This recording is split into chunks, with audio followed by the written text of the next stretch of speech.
Today we're going to show you how to install a timber floating shelf. There's a few little tips and tricks along the way which will be really good to know, and to get started there's a few things that you'll need. Firstly, you'll need some timber for your shelf, a drill and drill bits, tape measure and pencil, threaded rod and a hacksaw, and lastly a rubber mallet and a level. To begin, we're going to set the height for our shelf. Now, there really is no right or wrong here. You just want the shelf to be at the right height that's practical for what you intend to use it for. So for us, this is the laundry, so we're going to make it about 700 high. Now use your level to mark the height all the way across.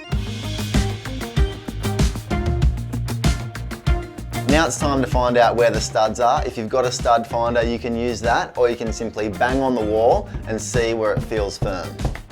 For this shelf, we want to find 2 studs.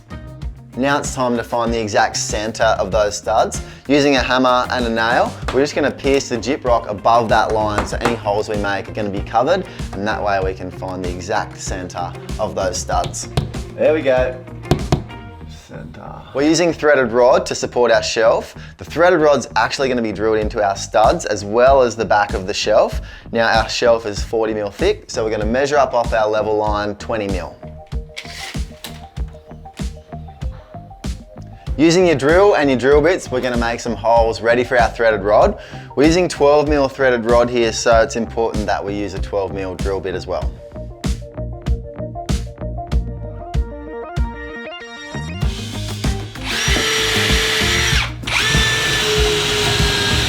Now it's time to cut our threaded rod, and we want 2 of these at 200 mil long. Now it's time to tap in our rods. You want to basically tap them until they hit the back of the stud. You'll feel it go nice and firm, and then just give it a quick measure and make sure you're sitting out about 120 mil. Now it's time to put our timber shelf on top of the threaded rod, and we'll mark the centers ready for drilling. The back of our shelf is all marked out ready for drilling. Now a little tip here, I'm using a 12.5 mil drill bit, which is half a mil bigger than our threaded rod, and that's going to give us that little bit of play when we go to slide our shelf on.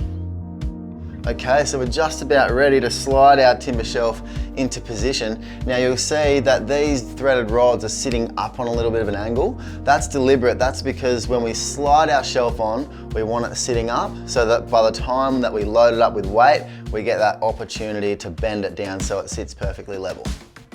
You'll find that it starts to get a little bit tight. That's why it's a good idea to have your mallet ready to go and just start to work both edges in until you get it nice and tight to the wall. Couple of final taps. There we go, job done. There you go, that's a nice simple way to install a timber floating shelf which anybody can do, which is perfect for storage and styling.